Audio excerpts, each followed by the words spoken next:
ಈಗ ಅವರ ಭಾವನೆ, ಅರ್ಥ, ನೋವು, ಧರ್ಮಸ್ಥಳದ ವಿಚಾರ ನಮ್ಗೂ ನಾನು ಅವ್ರೇನು ಹೇಳ್ತಿರಲ್ಲ, ಇಂಥ DK ಶಿವಕುಮಾರ್ 100 ಜನ ಇದ್ದಾರೆ ಅಂತ. I believe in it. ಮಾತು ಬಿಡದ ಮಂಜುನಾಥ, ಕಾಸು ಬಿಡದ ತಿಮ್ಮಪ್ಪ, ಅದ್ರಲ್ಲಿ ನಂಗೆ ನಂಬಿಕೆ ಇರೋನು. ಆ ಧರ್ಮಸ್ಥಳದ ಬಗ್ಗೆನೂ ನಂಬಿಕೆ ಇರೋನು, ಆ ದೇವಸ್ಥಾನ ಬಗ್ಗೆ ನಂಬಿಕೆ ಇರೋನು, ಧರ್ಮಾಧಿಕಾರಿ ಬಗ್ಗೆ ನಂಬಿಕೆ ಇರೋನು. ಅವರ ಆಚಾರ ವಿಚಾರ ಎಲ್ಲ ಕೂಡ ನಮಗೂ ಅರಿವಿದೆ, ನಮಗೂ ಗೊತ್ತಿದೆ. ಬಟ್ ಪರಿಸ್ಥಿತಿ ಏನಿದೆ ಅಂತ ಹೋಮ್ ಮಿನಿಸ್ಟರ್ ಹೇಳ್ತಾರೆ. ನಾನು because is the home minister, he has gone very deeply. We know this subject.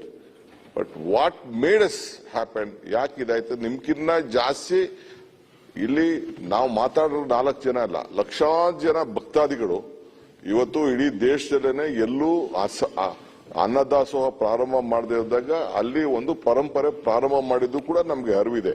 ಯಾಕೆ ಹಿಂಗ್ ಆಗ್ತಾ ಇದೆ ಅಂತ ಕೂಡ ನೀವು don't link it to a political angle. Congress high command why Congress will involve? ಯಾವನೊಬ್ಬ ಬಂದು ಅಲ್ಲಿ ಇರೋಂತ ಇಂಟರ್ನಲ್ ಪ್ರಾಬ್ಲಮ್ ಅಂತ ಬಂದು ಮಾಡಿ ಅವ್ನು ಯಾವನೊಬ್ಬ ಬಂದು ಮಾಡಿದ್ದಾನೆ. ಡೆಫಿನೆಟ್ಲಿ ನಿಮ್ಗಿನ್ನ ಜಾಸ್ತಿ ನಮ್ಮ ಪಾರ್ಟಿಲೇ ಕೂಡ, ಇನ್ಕ್ಲೂಡಿಂಗ್ ಶಿವಲಿಂಗೇಗೌಡರು ಇರ್ಬೋದು, ನಮ್ಮ ರೈ ಇರ್ಬೋದು, ಇವರೆಲ್ಲ ಸೇರ್ಕೊಂಡು ನಮ್ಮ ಪೊಲಿಟಿಕಲ್ ಪಾರ್ಟಿಲೂ ಕೂಡ CLP ಮೀಟಿಂಗ್ ಅಲ್ಲಿ we are very firm that ಆ ಧರ್ಮಸ್ಥಳದ ಗೌರವ ಏನಿದೆ, ಧಾರ್ಮಿಕವಾದಂತ ಗೌರವ, ಯಾಕೆಂದ್ರೆ ಭಕ್ತನಿಗೂ ಭಗವಂತನಿಗೂ ಇರುವಂತ ಸಂಬಂಧದಲ್ಲಿ ಯಾವ ಸಂದರ್ಭ ಕೂಡ ನಾಶ ಆಗಬಾರ್ದು. ಅವ್ರು ಮೊದಲಿಂದ ಕೂಡ ಕಾಪಾಡ್ಕೊಂಡು ಬಂದಿದ್ದಾರೆ. ಅವ್ರು ಮಾಡ್ತಾ ಇರೋಂಥ ಸೋಷಿಯಲ್ ಸರ್ವಿಸ್, ಅವ್ರು ಮಾಡ್ತಾ ಇರೋಂಥ ಧಾರ್ಮಿಕ ವಿಧಾನ, ಅದ್ರ ಬಗ್ಗೆ ಯಾರಿಗೂ ಅನುಮಾನನೂ ಇಲ್ಲ. We support Karnataka Congress government is committed to stand by their philosophical work and ಧಾರ್ಮಿಕವಾದಂತ ವರ್ಕ್ಗೆ ರಕ್ಷಣೆ ಕೊಡ್ಲಿಕ್ಕೆ ನಾವು ಬದ್ಧವಾಗಿದ್ದೀವಿ. ಕೆಲವರು ಬಂದು ಹೇಳಿದ್ದಾರೆ, ಕೋರ್ಟ್ ಅಲ್ಲಿ ಹೋಗಿ ಹೇಳಿದ್ದಾರೆ. ಕೋರ್ಟ್ ಅಲ್ಲಿ ಹೇಳಿದ ಸುಮ್ಮನೆ ಹೋಮ್ ಮಿನಿಸ್ಟರ್ ಇಟ್ಕೊಂಡು ಒಂದು ಸರ್ಕಾರ ಸುಮ್ಮನೆ ಕೂತ್ಕೊಳಕ್ ಆಗ್ತದ? That the honourable home minister will reply. I am telling you still now we know ಧರ್ಮಸ್ಥಳದ ವೀರೇಂದ್ರ ಹೆಗ್ಗಡೆ ಅವರಾಗ್ಲಿ, ಅವರ ಪರಂಪರೆ ಆಗ್ಲಿ, ಆ ದೇವಸ್ಥಾನ ಆಗ್ಲಿ, ಅವ್ರ ಧಾರ್ಮಿಕ ವಿಚಾರ ಆಗ್ಲಿ, ಧರ್ಮ ಆಗ್ಲಿ, ಅದ್ರ ಬಗ್ಗೆ ನಮಗೂ ನಿಮ್ಗೆ ಎಷ್ಟು ಕಾಳಜಿ ಇದೆ ಅದಕ್ಕಿಂತ ಒಂದು ರೌಂಡ್ ಜಾಸ್ತಿನೇ ಇದೆ. ಅದು ಕೂಡ ತಮ್ಮ ತಲೆಯಲ್ಲಿ ಇರ್ಲಿ.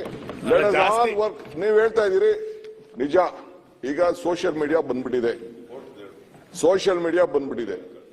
ಸೋಷಿಯಲ್ ಮೀಡಿಯಾ ಯಾರು ಅಲ್ಲಲ್ಲ ಹೇಳ, ಸೋಷಿಯಲ್ ಮೀಡಿಯಾ ಬಂದ್ಬಿಟ್ಟಿದೆ. ಸೋಷಿಯಲ್ ಮೀಡಿಯಾ ಬಂದ್ಬಿಟ್ಟಿದೆ. ಇದನ್ನ ಮಾಡ್ತಾ ಇದೆ. ಏನ್ ಮಾಡಕ್ಕಾಗ್ತದೆ? ನಿಮ್ಗೆ ಈ ಸಹಾನುಭೂತಿ ಅಪಪ್ರಚಾರ ಮಾಡಬೇಕಿದ್ದೀರಿ, ಪ್ರಶ್ನೆ ಬರ್ತಿರ್ಲಿಲ್ಲ. ಶಿವಕುಮಾರ್ ಅವರೇ, ತಾವು ಅಲ್ಲ, ಒಂದೇ ನಿಮಿಷ, ತಾವು ಬಹಳ ರೋಷಾವೇಶದಿಂದ ಹೇಳಿದ್ದೀರಾ. ರೋಷ ಇಲ್ಲಪ್ಪ, ದ್ವೇಷದಿಂದನೂ ಹೇಳಿದ್ದೀರಾ. ದ್ವೇಷ ಇಲ್ಲ, ಬಹಳ ನಮ್ರತೆಯಿಂದ ಮಾತಾಡ್ತಾ ಇದ್ದೀನಿ. ಬಹಳ ಖಡಕ್ಕಾಗಿ ಹೇಳಿದ್ದೀರಾ. ರೋಷ ಬೇಡ, ಖಡಕ್ stand. So my stand on Dharmasthala, my stand on Manjunatha, my belief on Manjunatha. ಆದ್ರೆ ಶಿವಕುಮಾರ್ ಪಾಲಿಟಿಕ್ಸ್ ಇಂಗ್ಲಿಷ್ ಅಲ್ಲಿ ಒಂದು ಸೆಂಟೆನ್ಸ್ ಇದೆ, proof of pudding is in eating ಅಂತ. ನಿಮ್ಮ ಒಟ್ಟು ನಡವಳಿಕೆ, ಈ ಸರ್ಕಾರದ ನಡವಳಿಕೆ, SIT ಬೇಡ, ದಕ್ಷಿಣ ಕನ್ನಡ ಪೊಲೀಸ್ ಅವರೇ ದಕ್ಷರಿದ್ದಾರೆ, ಅವ್ರಿಗೆ ಇದಿದೆ ಅಂತ ಹಿಂದಿನ ದಿವಸ ಹೇಳಿ, ಮಾರನೇ ದಿವಸ SIT ಪ್ರಾರಂಭ ಮಾಡಿ, ಅವನ್ ತೋರ್ಸಿಕ್ಕಿಂತ ಜಾಸ್ತಿ ಇವಾಗ ಏನ್ ಹೇಳ್ತದೆ ಅಲ್ಲೆಲ್ಲ ಹೋಗಿ ಅಡಿತಾ ಇದ್ದೀರಲ್ಲ. ಈ proof of pudding is eating ಅನ್ನೋದು ಇಲ್ಲಿ ಬರ್ತದೆ. DK ಶಿವಕುಮಾರ್ ಉಪಮುಖ್ಯಮಂತ್ರಿ ಆಗಿ ಹೇಳಿದಾರೋ, ಒಬ್ಬ ಭಕ್ತನಾಗಿ ಹೇಳಿದಾರೋ ನನ್ಗೆ ಅರ್ಥ ಆಗೋದಿಲ್ಲ. ಆದ್ರೆ ನಿಮ್ಮ ಮಾತಿಗೆ, ನಿಮ್ಮ ಭಾವನೆಗೆ, ಇವ ಆಗ್ತಾ ಇರೋ ನಡವಳಿಕೆಗೆ ಏನು ಸಂಬಂಧ ಇಲ್ಲ. ಎಲ್ಲ ಸಂಪೂರ್ಣ ಆಪೋಸಿಟ್ ಆಗ್ತಾ ಇದೆ. ಹೂ ಇಸ್ ಡೈರೆಕ್ಟಿಂಗ್ SIT ಯಾರು ಡೈರೆಕ್ಷನ್ ಕೊಡ್ತಾ ಇರೋದು? ಆಮೇಲೆ SITಗೆ ಮಿನಿಮಮ್ ಕಾಮನ್ ಸೆನ್ಸ್ ಇರಬೇಕು. ಆ ವ್ಯಕ್ತಿನ ತನ್ನ ಕಸ್ಟಡಿಯಲ್ಲಿ SIT ಕೊಟ್ಟದ್ರಿಂದ ಒಬ್ಬ ವಕೀಲರು SIT ಮಾಡುವಂತ ಹೇಳಿದ್ರು 164 ಅಲ್ಲಿ. ಅಲ್ಲ, ಆಯ್ತು ಅಧ್ಯಕ್ಷರೇ.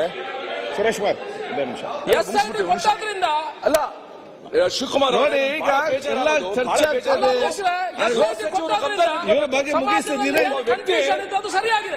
ಸುನಿಲ್ ಕುಮಾರ್ ಮುಗಿಸಿ ಮಾತಾಡಿ, ನಿಮ್ಮೆಲ್ಲ ಅವಕಾಶ ಕೊಡುವ. ಬಿಟ್ಟವನು ನೆನ್ನೆ ಇಷ್ಟು ಪ್ರಚೋದನಕಾರಿ ಭಾಷಣ ಮಾಡಿದ್ದೇನೆ. You should have nabbed it. ನೀವು ಹೇಟ್ ಸ್ಪೀಚ್ ಬಗ್ಗೆ ಒಂದು ಲೆಜಿಸ್ಲೇಷನ್ ತರಬೇಕು ಅಂತ ಇದ್ದೀರಾ. ಅದಕ್ಕೆ ಫಸ್ಟ್ ಕೇಸ್ ಅದಾಗಬೇಕಾಯಿತು.